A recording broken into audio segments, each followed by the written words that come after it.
जम्मू कश्मीर सरकार द्वारा supreme court में लगाए गए एक एसएलपी को सुप्रीम कोर्ट ने खारिज कर दिया, यानी डिसमिस कर दिया।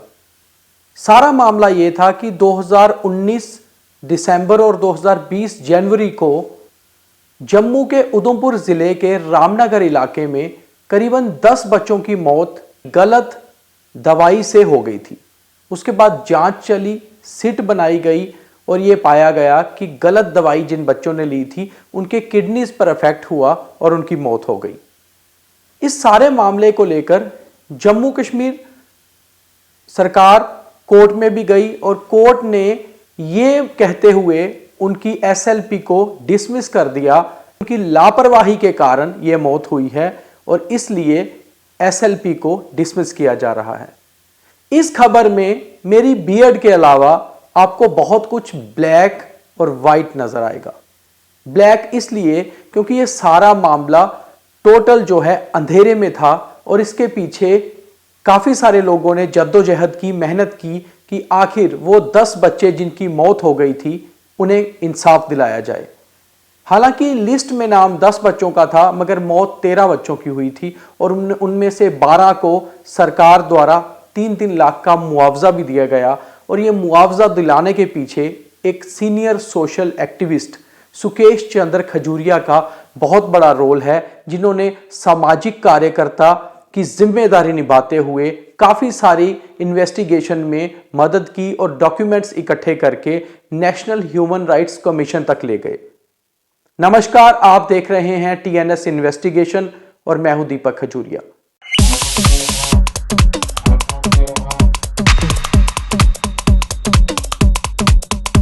बात शुरुआत करते हैं 2019 दिसंबर से।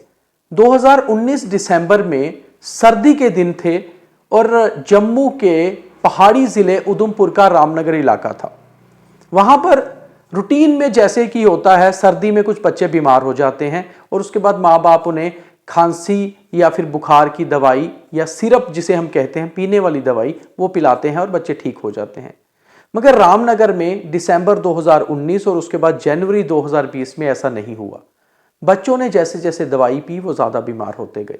बहुत सारे बच्चे अस्पताल में दाखिल होने लगे और अस्पताल में जाकर कुछ बच्चों ने दम भी तोड़ दिया।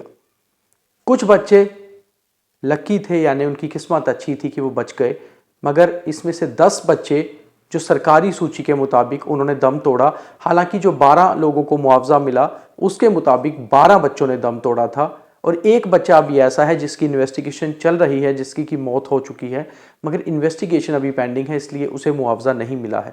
पुलिस ने भी अपनी तरफ से जांच करनी शुरू की और एक स्पेशल इन्वेस्टिगेशन टीम बनाकर, जिसमें कि 4 ऑफिसर थे, उसकी जांच शुरू करवा दी। जब जांच आगे बढ़ी तो यह पता चला कि कोई गलत दवाई की वजह से ये मौतें हो रही हैं और वो गलत दवाई वहां पर जो है रामनगर इलाके में कहीं बिक रही है।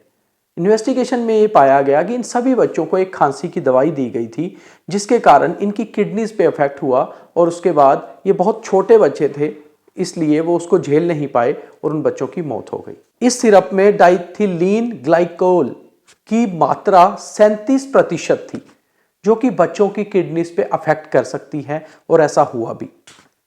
इस सिरप को बाद में लैब्स में टेस्टिंग के लिए भेजा गया और यह पाया गया कि हिमाचल प्रदेश में एक फैक्ट्री में बनने वाली ये दवाई जो है इसके कारण ही बच्चों की मौत हुई।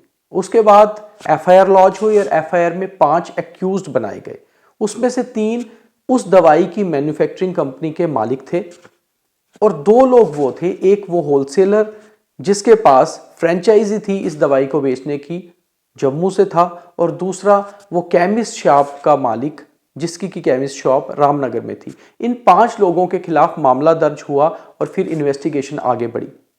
करीबन 1 साल बाद जब इन्वेस्टिगेशन पूरी हुई या ये इन्वेस्टिगेशन आगे बढ़ी तो इन सब लोगों के खिलाफ मामले दर्ज हुए जो अभी सभी लोग बेल पर बाहर हैं। उसके बाद 2021 में सरकार ने, जम्मू कश्मीर सरकार ने रिट पिटीशन लगाई डबल बेंच में हाई कोर्ट में, जिसे कि रिजेक्ट कर दिया गया हाई कोर्ट के डबल बेंच द्वारा।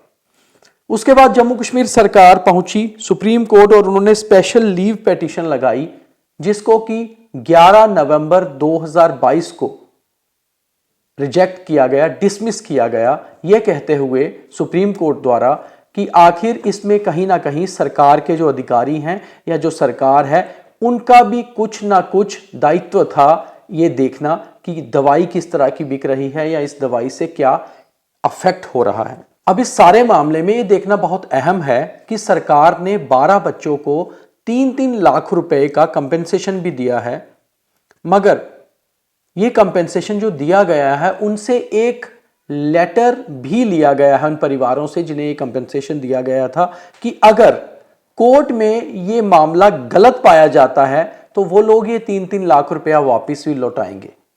आप मेरे बाईं ओर जो लिस्ट देख रहे हैं, इस लिस्ट में वो सारी सूची है उन 12 बच्चों की जिनकी की मौत हो गई थी रामनगर में, और इन्हीं के परिवारों को मुआवजे के तौर पे 3-3 लाख रुपया मिला है। 16 नवंबर 2021 को यह कंपनसेशन अप्रूव किया गया जम्मू कश्मीर सरकार द्वारा और उसके बाद डिजिटल ट्रांसफर के तहत यह पैसा उनके अकाउंट्स में डाला गया। एक ऐसा बच्चा है जिसकी की मौत हो चुकी है, अभी तक इन्वेस्टिगेशन उसकी चल रही है कि क्या उसकी भी मौत इसी दवाई के कारण हुई या नहीं, उन्हें अभी मुआवजा मिलना बाकी है। SR College of Competitions, J&K's #1 IAS JKS Academy, Gandhinagar Jammu. हमारे साथ आज लाइव जुड़ रहे हैं सोशल एक्टिविस्ट सुकेश चंद्र खजूरिया, और वो इस सारे मामले में ये बताएंगे कि क्या अभी भी जस्टिस मिला है उन बच्चों को या फिर ये मामला अभी आगे बढ़ेगा और ये मामला तब तक चलेगा जब तक कि उन 12 मासूम बच्चों को जिनकी मौत हुई थी उनके परिवारों को जस्टिस नहीं मिल जाता, और जस्टिस तब मिलेगा जबकि उसके पीछे के गुनाहगार जो हैं वो सलाखों के पीछे होंगे। सुकेश जी, सुप्रीम कोर्ट ने जम्मू कश्मीर सरकार की SLP को डिसमिस कर दिया है। आप मानते हैं कि पहला कदम जीत की ओर है ये आपका? कैसा आप मानते हैं इस फैसले को? देखिए दीपक जी, सबसे पहले मैं ये बताऊं आपको कि रामनगर में जो बच्चे मारे गए थे स्पूरियस ड्रग के कारण, अनचेक्ड स्पूरियस ड्रग के कारण, वो 13 बच्चे रामनगर के हैं और एक बच्चा जो है वो बिश्नाह से है। टोटल जम्मू कश्मीर की यूनियन टेरिटरी में 14 बच्चे मारे गए थे। सुकेश जी, आप 3-3 लाख रुपए का मुआवजा दिलाने में उन परिवारों को कामयाब हुए थे जिनके बच्चों की मौत हो गई थी इस दवाई के कारण। अब आपको क्या लगता है अगला कदम क्या है? अभी जस्टिस तो बाकी है। देखिए दीपक जी, जो ये बच्चे मारे गए हैं ये 2019 में और जनवरी 2020 में मारे गए हैं। ये जितने भी बच्चे रामनगर में और बिश्नाह में जो मारे गए हैं, उस टाइम सरकार को ये पता ही नहीं चल रहा था कि ये बच्चे क्यों मर रहे हैं। उसके बाद हाई लेवल जो टीम है, जब वो दिल्ली से रवाना की गई और पीजीआई से यहाँ पे हाई लेवल टीम आई, तो उन्होंने ये देखा कि इनमें कॉमन क्या है। तो कॉमन सब में ये पाया गया कि वहाँ पे जो लोकल केमिस्ट हैं उन्होंने इन सबको कोल्ड बेस्ट पीसी सिरप नाम की एक दवाई थी जो अनचेक्ड स्पूरियस ड्रग्स थी वो दी थी। तो उसके कारण क्या था कि उसमें डाइथ्रिन ग्लाइकोल की मात्रा ज़्यादा थी। उस डाइथ्रिन ग्लाइकोल की मात्रा ज़्यादा होने के कारण ये 14 के 14 बच्चे जो हैं वो हमारी यूनियन टेरिटरी के मारे गए। और आपको मैं ये बता दूं कि गाम्बिया में जो 66 बच्चे मारे गए हैं वो भी इसीलिए मारे गए हैं क्योंकि उसमें भी डाइथ्रिन ग्लाइकोल जो है वो कंपोनेंट ज़्यादा था और उन बच्चों का मरने का कारण जो है वो डाइथ्रिन ग्लाइकोल था। जिस तरह आप इस केस को लेकर सुकेश जी नेशनल ह्यूमन राइट कमीशन के पास गए थे, आपको लगता है कि कहीं ना कहीं कोई सेटिस्फेक्शन है सुप्रीम कोर्ट के फैसले के बाद आपको? बेसिकली सुप्रीम कोर्ट ने कल जस्टिस MR शाह और MM सुंदरेश के बेंच ने यह कहा, your officers are found to be negligent, they ought to have been vigilant, don't compel us to say things about food and drugs in department. The health of the citizens is in their hands. They don't perform duties at all. They cannot play with the lives of the citizen. It is their duty to check and verify things the bench observed. Basically, article 21 जो है ये हमारे constitution में ये सबका fundamental rights है. Right to life is a fundamental right of every citizen. लेकिन जिन्होंने राइट टू लाइफ को प्रोटेक्ट करना है, जिनकी ये कॉन्स्टिट्यूशनल ड्यूटी है, वो नेग्लिजेंट हैं. तो सुप्रीम कोर्ट ने इस पे बहुत अपनी गहरी चिंता जताई और union territory of Jammu and Kashmir को इस बात पे फटकार लगाई. सुकेश जी, इस मामले में एफआईआर भी दर्ज हुई थी, एक सिट भी बनी थी और 5 लोग जो एक्यूज थे उन्हें नामजद भी किया गया था. चाहे अब उनको बेल मिल चुकी है मगर इन्वेस्टिगेशन अभी चल रही है. अब आपको क्या लगता है किस तरह से आगे इन्वेस्टिगेशन होनी चाहिए या हो रही है फिलहाल, ताकि जस्टिस तक पहुंचा जाए? जिन परिवारों को 3-3 लाख रुपया दिलाया गया, वो बहुत लंबी लड़ाई के बाद नेशनल ह्यूमन राइट कमीशन ने यह कहा कि जितने भी आपके ऑफिशियल्स हैं ये उनका प्रोसीजर लैप्स है.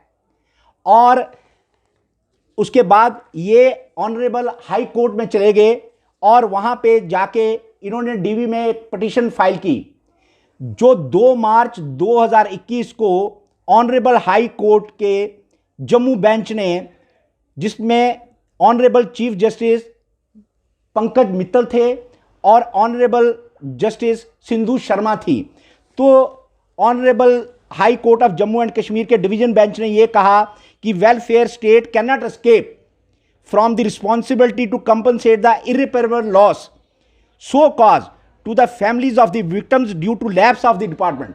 लेकिन उसके बाद यूनियन टेरिटरी जो जम्मू कश्मीर है यहाँ पे रुकी नहीं. इन्होंने जाके सुप्रीम कोर्ट में एसएलपी फाइल की, जिसका नंबर था 00834522021, जो रजिस्टर की गई थी 30/6/2021 को और वेरीफाइड हुई 15/7/2021 को. तो उसमें सुप्रीम कोर्ट ने इनकी उस पिटीशन को, एसएलपी जो फाइल की गई थी, उसको डिसमिस कर दिया. और सुप्रीम कोर्ट ने जब ये पिटीशन डिसमिस की तो सुप्रीम कोर्ट ने ये कहा the special leave petition stand dismiss. और उसमें यह भी कहा गया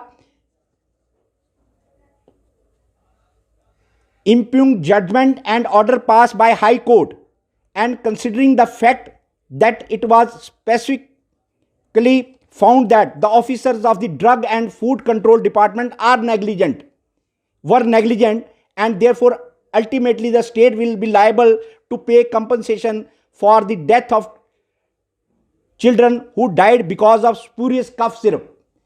तो बेसिकली इसमें यह था कि ये अनचेक्ड स्पूरियस कफ सिरप था.